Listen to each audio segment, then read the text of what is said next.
Hi there, my little legends. Welcome back. It's Angie Hayes here, and this is my second video where I'm talking about dysfunctional behaviour and toxic family memberships and all of that kind of thing.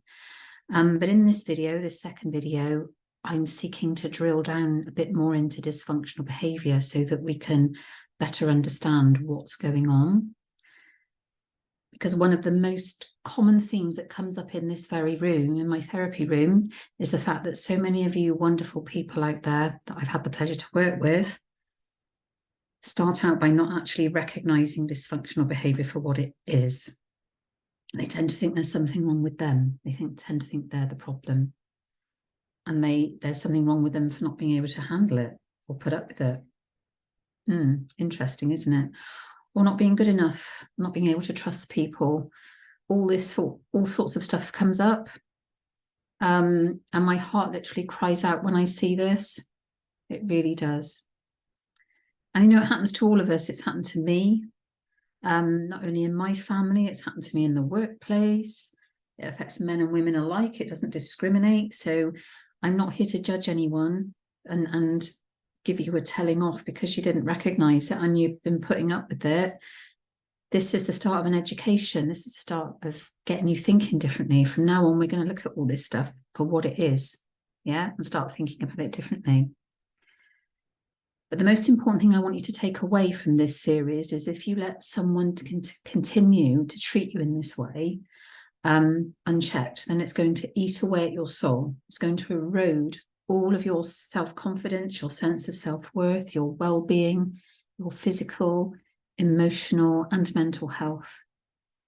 So it's not something that you should just tolerate for the sake of peace and quiet. So I want to try and explain as simply as I can how you can spot it, what it's all about, how you can spot it, and the 4 deadly sins that we commit when we come across this behaviour. So I want you to watch out for those and how we can deal with it. I'm going to give you some little pointers and tips on that as well.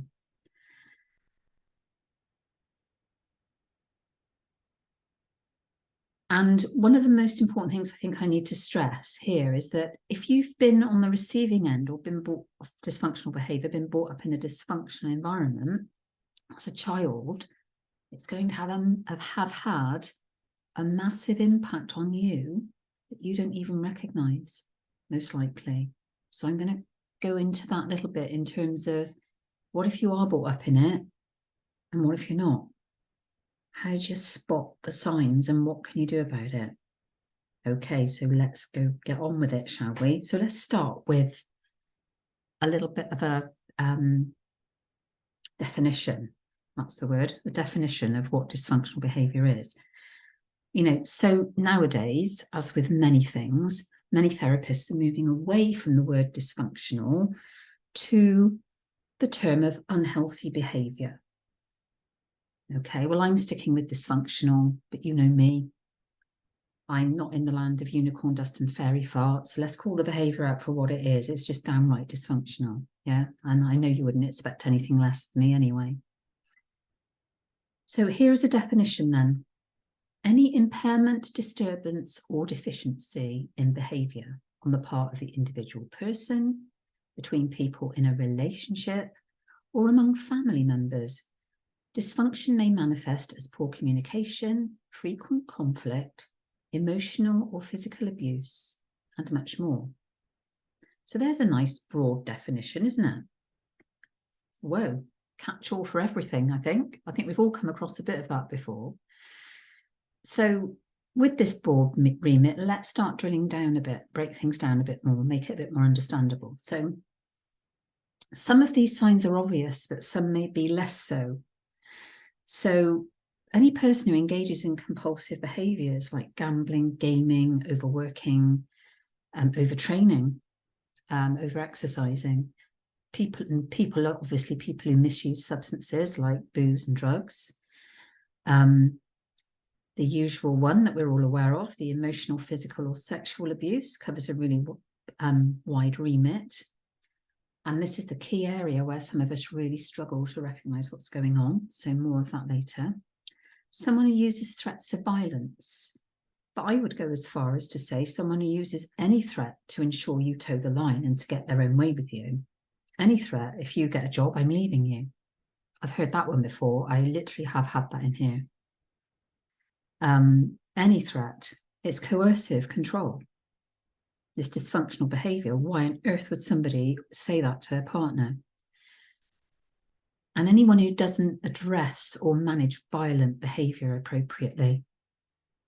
And anger management comes into this category too. If you can't manage your anger and you're flying off the handle at the slightest little thing, you need to consider whether or not you need to get some help. Okay, so let's carry on. Because there are certain dysfunctional behaviours toward children, and this is where we get into the remit of upbringing. This stuff, yeah, if you were raised in this environment, you won't, we kind of see it as normal. I did for a long time. You know, where these behaviours are present, you think this is normal. These are your parents, your siblings, after all. Surely all families behave like this. Kids don't know any different. So we'll explain more on this later, but if this is the case, this may explain why you don't recognise the behaviours and see the behaviour for what it is. So let's hit this little list of evils then. So it's stuff like allowing your kids to take alcohol or drugs. No. Failing to provide your kids with emotional support. Just get on with it. When they get into trouble or they need to talk to you about something. Relying on your kids to provide you with emotional or financial support. Not good. Using an authoritarian style of parenting that's totally inflexible. It's very controlling. Doesn't allow room for people to grow and develop into who they're meant to be. And it literally, quite literally, that style of parenting can fuck kids up. Sorry, but it can. Abuse or neglect, obviously. And then we have not providing the basics for children, such as food and shelter. And I know this might send out a trigger alert, and there are all sorts of stuff. There's all sorts of stuff going on out there with the cost of living crisis. But most parents are very driven to do the best they can for their children. When they think they don't have to, that's not good. So if this video doesn't set out to judge any of those parents, yeah, or those of you that are impacted by any of these issues and were brought up in this way, I'm not here to judge anyone. Yeah, most likely your parents were or are struggling with some kind of problems themselves that aren't being managed effectively. Or they may have just refused to seek any help, and we can't change that. Or it may be that you recognise that you've been brought up in that sort of environment, but you've not kind of found your way in terms of how to manage your emotions and behaviours effectively. That's fine. Recognising and accepting is the first part of the battle. So where does that leave those of us then that have been brought up in a dysfunctional environment? If this is the case, and we recognise that's where we are, you know, and what about those of us that have never come across it before? So when we do, it's like, oh, and we find we're romantically involved with someone and we don't recognise them because they've suddenly morphed into this person that was totally different from the one we first met. Or what if you have to handle dysfunctional behaviour in the workplace? Let's continue. You know, it all comes down to the choice of the individual. Life is always about choices. We always have a choice. Every single one of us has a choice. And this is why it's important for me to stress at this point that not everyone that's brought up in a dysfunctional environment ends up displaying similar behaviours themselves. And more often than not, this becomes the case when, despite everything that person has endured, they make better choices for themselves as kids and young adults. They decide to focus on their education, or they get involved with a sport or something like a choir or other interests that they get involved through at school, or they're mentored by a teacher who recognises that they need a bit of help. This is why that reaching out for help is so important. And they get into a crowd of supportive, uplifting people. And then they meet their families. And they think, oh shit, not all families behave like that. My family is not normal. Yeah. And then when they recognize the difference in that dynamic, they make choices about who they want to be and how they want to come across and how they want to handle things in a different way. Now, the danger in this situation, and this is some of what happened to me, is that then because you are different and you're making different choices, you become the black sheep of the family because you're not maintaining the status quo. Yeah, you have ideas above your station. You're a snob. I've had this leveled at me a lot. You're a snob, Angela. Oh yeah, I've had it. And you think you're better than the rest of us. Yeah, had all that bullshit leveled at me. And do you know what?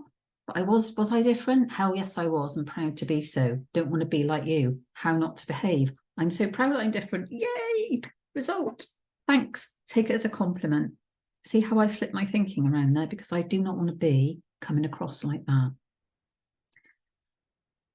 But, you know, some of us will just not have found these coping strategies open to us. We won't have made those choices, not because we're bad people, but we never found a way to move away from the situation and stand back and see it for what it was. And that's not a judgment. You know, we don't, and some of you won't even recognize that you have been brought up in this way, or maybe you're just starting to think it wasn't right, but I don't know how to manage my feelings or what to do about it. But more than likely, if you have been brought up in this environment, and even if you don't recognize it, you will feel unhappy and unfulfilled on some level. I'm 90% certain of that. So just think about this for a minute, my little loves, because I'm not here to judge you. Life doesn't come with a handbook. We're not born knowing this stuff, are we? We learn how to behave from the role models around us. And if they're not very good role models, then we don't learn very good behaviours. It is simple as that.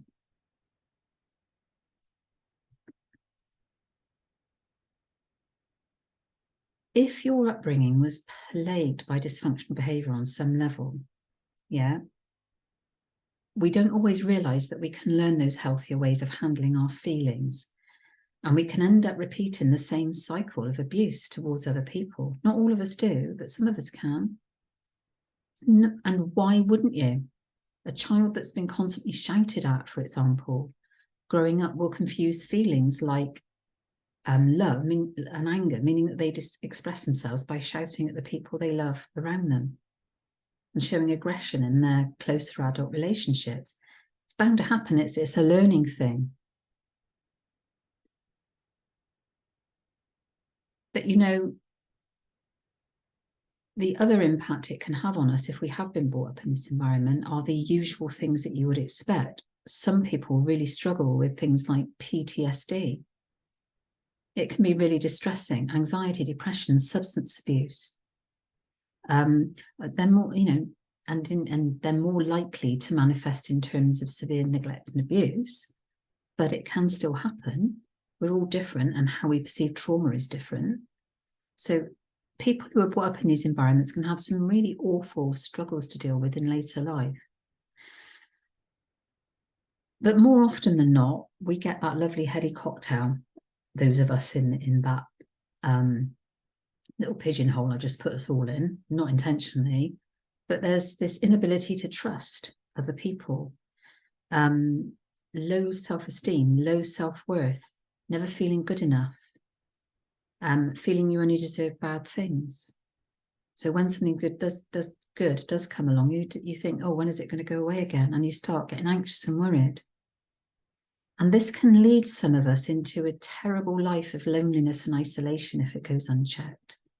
So being brought up in this environment is really detrimental to our emotional well-being. And so there's a bit of a paradox here then, isn't there? Because if you've been brought up in this environment, you may or may not recognise it for what it is. And you may think that everyone was brought up in this way. Well, they weren't. Or it's just the way relationships are. We just shout at one another. We're always angry. No, no, no, no to constant arguments, constant drama. No, no, no. Shouting, disrespectful behaviour are most definitely not the norm. Okay, they are not. Take it from me. No. That is not how we get to lead a happy, fulfilling life is by becoming little drama llamas, as I call us. No. And that's why I've been compelled to put this video out there. And I hope that this is starting to make some sense for you, because that stuff's not normal. So what if you're one of those people who've come across this sort of stuff for the first time and you're just starting to understand that you've been impacted in this way? How the hell are you supposed to recognize what's going on if you've never come across it before? So regardless of whether or not you've been brought up in this environment, it's worth taking a look at my video on toxic family relationships if you haven't already. Because one of the first things I seek to impress on you in that video is that the perpetrator of this behaviour is unlikely to change, and the change needs to come from you.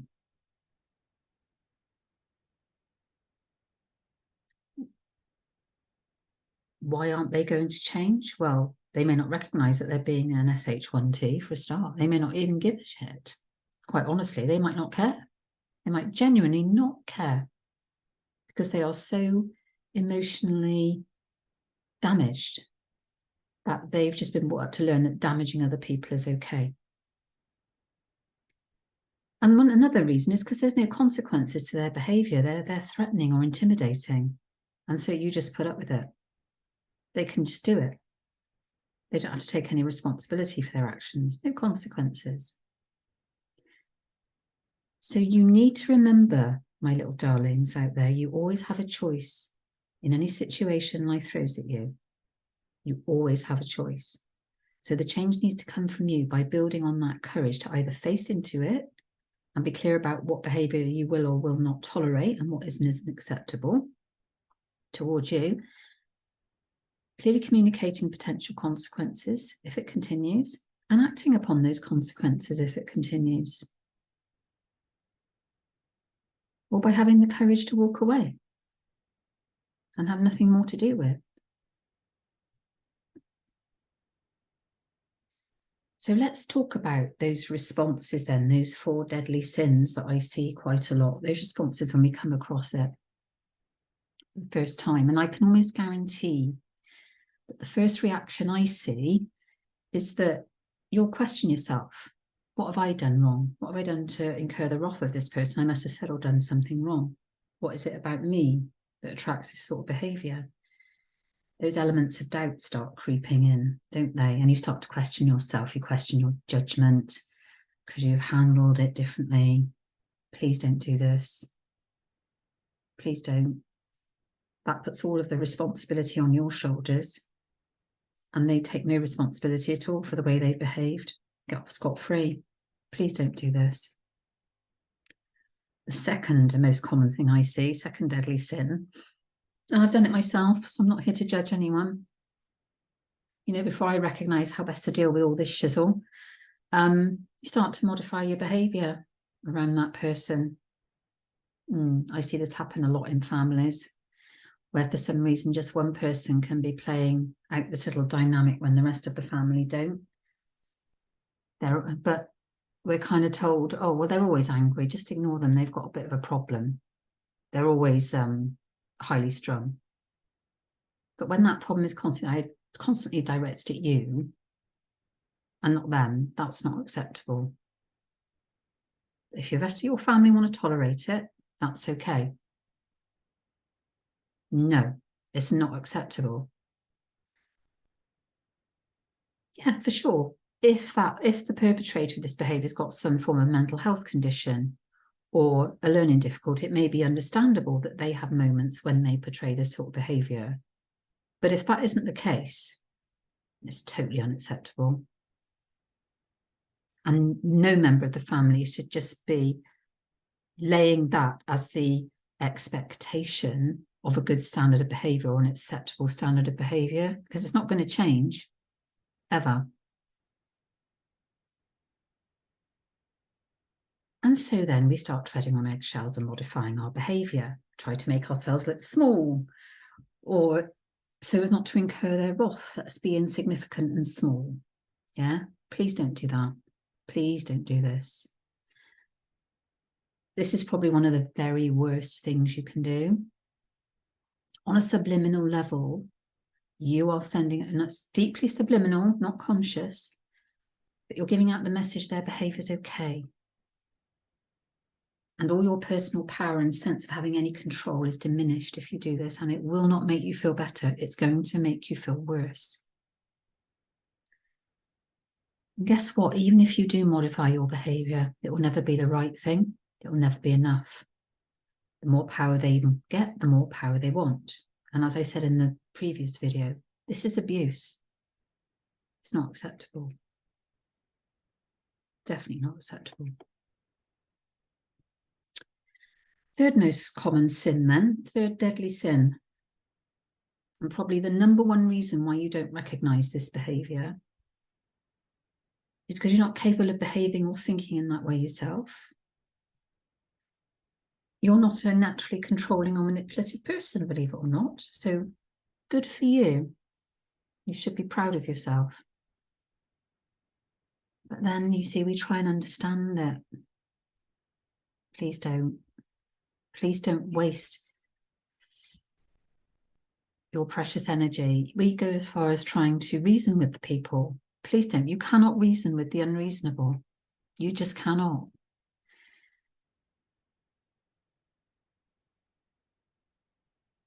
You spend your, what I call your precious energy, your precious life force, struggling to understand what's going on, trying to make sense of it, how you can resolve it.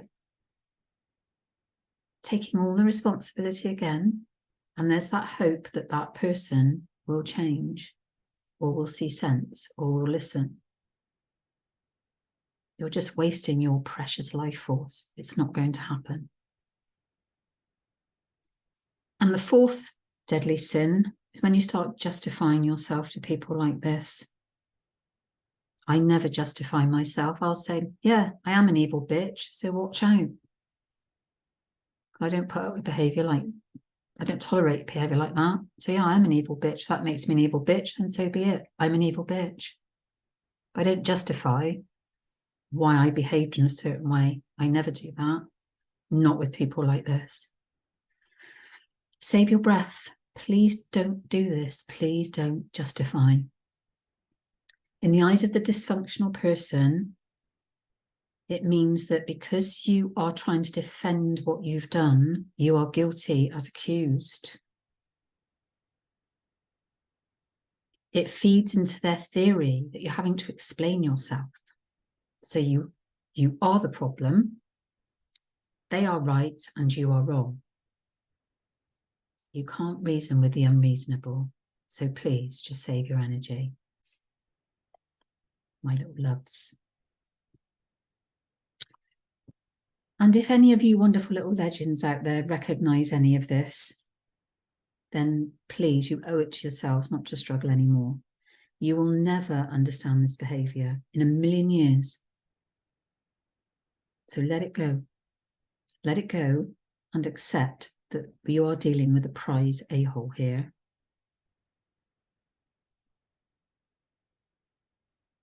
So the first step on your journey needs to be managing your expectations and acceptance, which I'm talking about in the next video.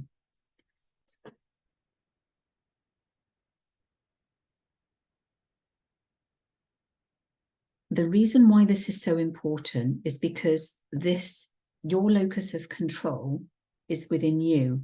You need to take back your personal power, and you have to make better choices for you that are going to help you to feel emotionally stable, feel that you're actually doing something about it and taking back control of the situation and not letting this consume you or be done to you. Yeah. Either by changing your circumstances, and that could be moving away from a person, and I don't mean literally moving away in the moving house and going, that might mean that, but by not having anything to do with and just keeping that person at arm's length, or your reaction to it, reaction to their behaviour, or preferably both of those things. And then we need to But in order to do that, we need to find a little bit of courage, don't we? And we don't build courage overnight. That's the difficult bit, especially if your sense of power, self-worth, self-esteem has been eroded by any of this behavior. So I want you to do two things for me now, okay? I want you to think about the most difficult thing that you, apart from this situation you might be facing now, think about the most difficult thing you've ever had to deal with in your life. How did you get through that? What did it teach you about you that you're proud of? Did it make you strong? Did it make you resilient? Did it make you determined? Did it make you courageous? Were you brave? Did you find out things about yourself that you never imagined were possible? I want you to list at least 5 qualities or characteristics that you're proud of as a result of having come through the other side of that really difficult situation. And when you have that little list, guess what? These are a list of your skills, your attributes that are inherent in you. They belong to you. They're part of your DNA. And they are highly transferable to the situation you may find yourself in now. So my final question is this, my little darlings. If that amazing version of you showed up in this situation that you're facing at the moment, what difference would that make? How would you handle things differently, I wonder? And on that note, I'm going to say take care out there, my little ones, and I'll see you soon in the next video, all about expectations and acceptance. Bye for now.